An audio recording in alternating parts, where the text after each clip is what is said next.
Hello and welcome to Sleepy Time Audiobooks.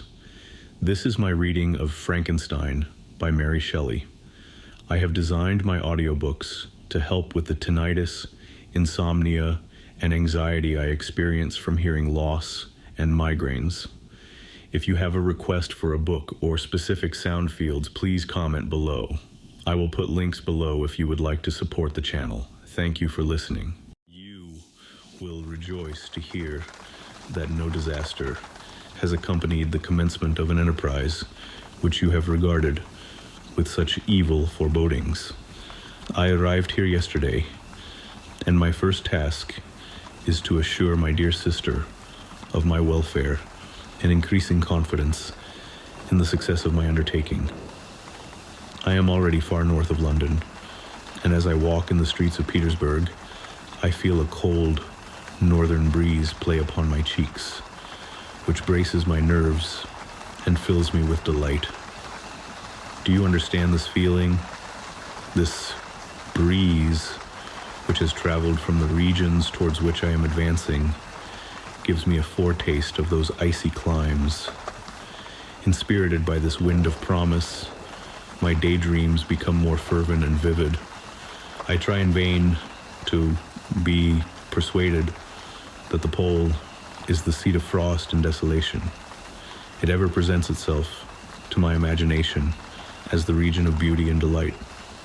There, Margaret, the sun is forever visible, its broad disk just skirting the horizon and diffusing a perpetual splendor. There, for with your leave, my sister, I will put some trust in preceding navigators. There snow and frost are banished, and sailing over a calm sea, we may be wafted to a land surpassing in wonders and in beauty every region hitherto discovered on the habitable globe. Its productions and features may be without example, as the phenomena of the heavenly bodies undoubtedly are in those undiscovered solitudes.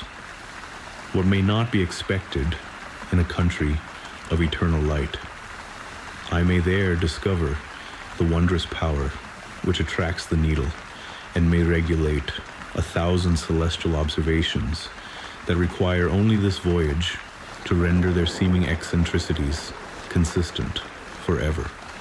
I shall satiate my ardent curiosity with the sight of a part of the world never before visited, and may tread a land never before imprinted by the foot of man.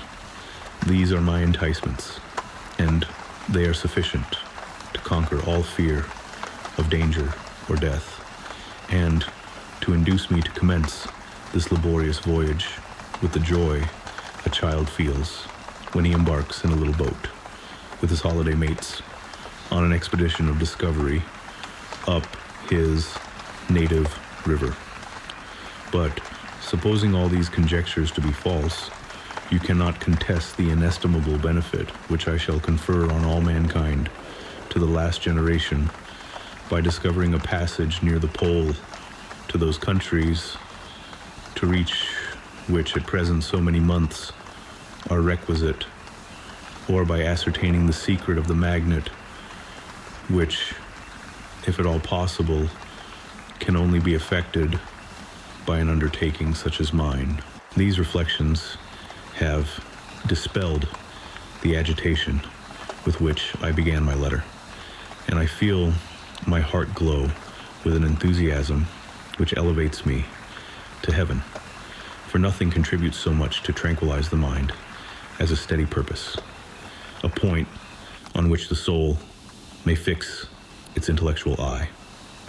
This expedition has been the favorite dream of my early years. I have read with ardor the accounts of the various voyages which have been made in the prospect of arriving at the North Pacific Ocean through the seas which surround the pole.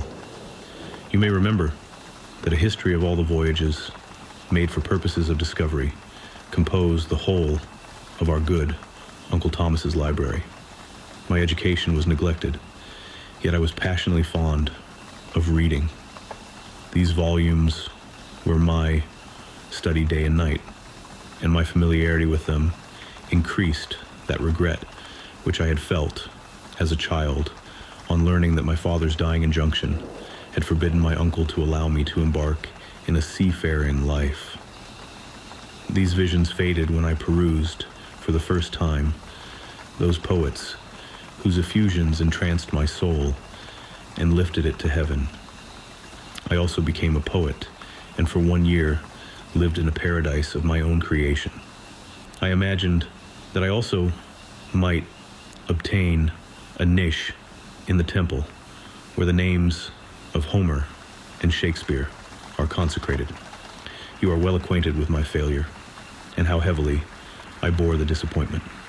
But just at that time, I inherited the fortune of my cousin, and my thoughts were turned into the channel of their earlier bent.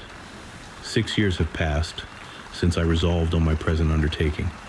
I can, even now, remember the hour from which I dedicated myself to this great enterprise.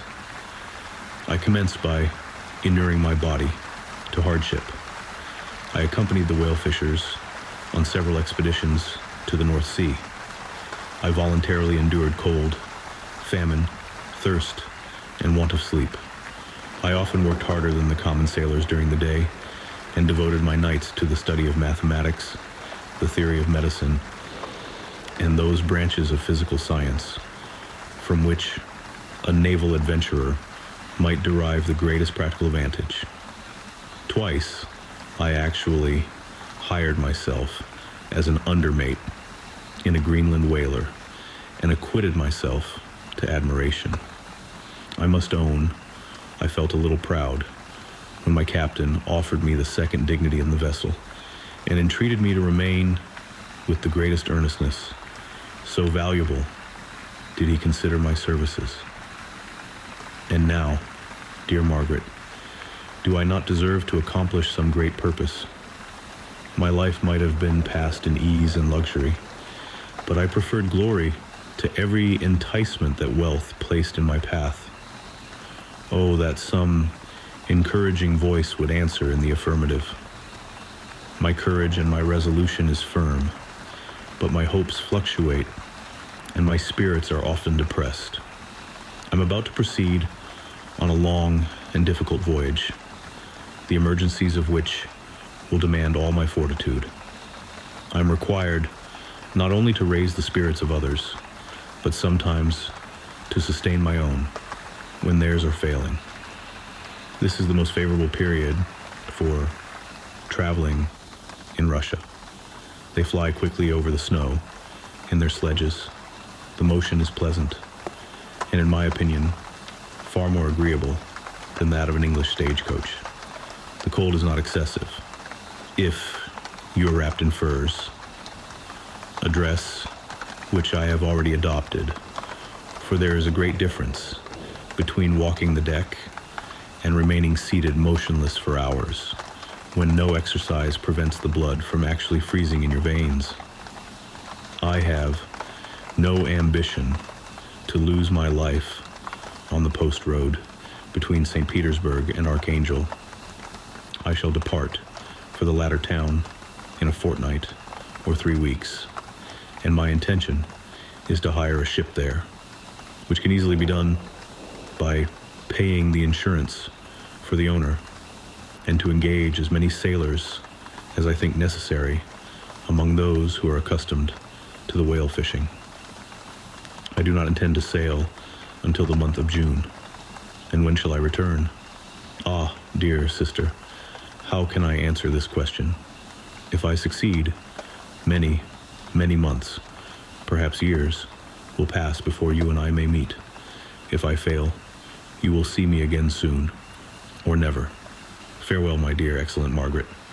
Heaven shower down blessings on you and save me, that I may again and again testify my gratitude for all your love and kindness.